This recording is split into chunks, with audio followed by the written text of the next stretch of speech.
I'm talking about soul. Okay. Hello, how are we doing? Good, good. I am doing great. Anna, I'm so proud of you. Not just directing, but also acting in the main role alongside that. What was the most challenging or surprising aspect of that experience? Oh gosh, that's an overwhelming question. But I think, if anything, I knew that I wasn't actually seeing the idea of like directing and acting as a deficit. I was like, honestly, the fact that, and like, it sounds like I'm being silly when I say this, but I'm not.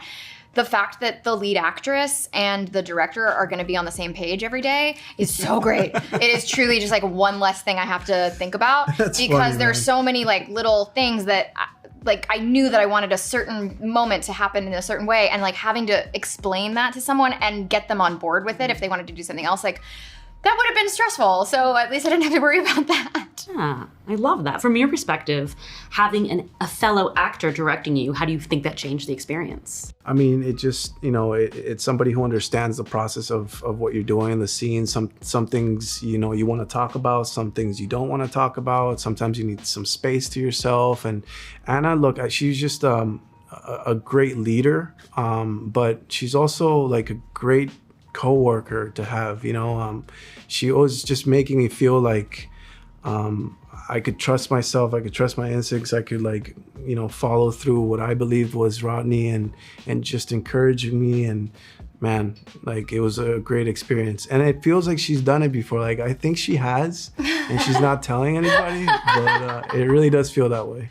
Snaps for Anna. Yeah. Now, you both had, obviously, the dating game footage, like court records, etc. This happened in history to reach out for. But was there anything else you used to get into the minds of Shirley and Rodney, or even to the 1970s LA? Yeah, so we did have we were able to hire a researcher for a very brief window. A lot of the research was just me and a laptop and a newspapers.com subscription.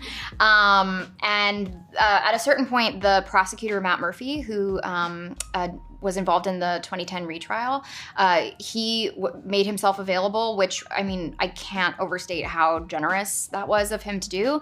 And I think that really, while I could call him for like a research chat, they were frequently more like emotionally grounding chats, because obviously as the prosecutor, he's focused on the victims. And, we were never really trying to perfectly, in detailed accuracy, recreate these situations or these characters. I could have made the dress that Cheryl wore more like the actual dress she wore, but it was almost like a nod to the fact that like we're trying to tell an emotionally resonant story, and we're not going to get bogged down in certain minutia, because it's going to get in the way. Because the idea for me was really, after really diving into all that research, what is the feeling that I'm left with?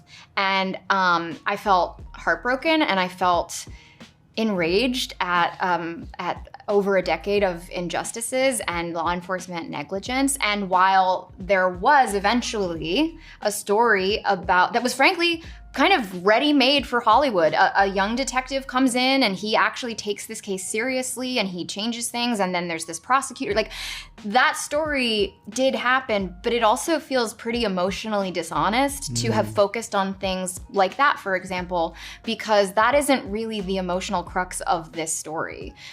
So it was always, for me, about trying to service something that would leave the audience with a certain emotional feeling, rather than, making sure that every prop or every date was exactly how it happened. I love that, because it is still resonant today. Yeah. For you, Daniel, did you feel like it made you reflect on like women in society today? Yeah, for sure. I mean, just certain things like walking to your car and how that is a thing for women,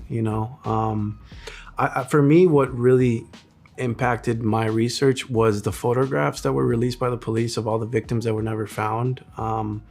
And why? It was because most of the research and most of the stuff that we know about Rodney is post this era, right? It's him older, him caught, him in trials, all that stuff. But this whole decade was a little bit less, information. So these photographs really allowed me to realize like this man is a person that is able to lure people in.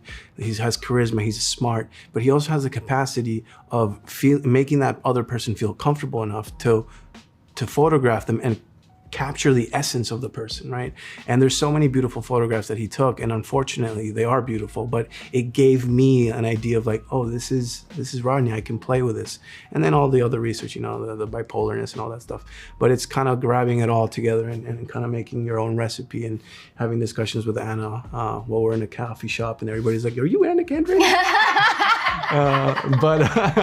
But yeah, it was a lot of dialogue between us, and just an encouragement of her and trusting me. Yeah. I love that. Well, thank you both so much. You were amazing. Have you a wonderful so rest of your day. You told me your number? I just gave it to you. Yeah, no, I know. I just want to make sure I have the right one. Right. Just let me see it and Can't repeat it from memory?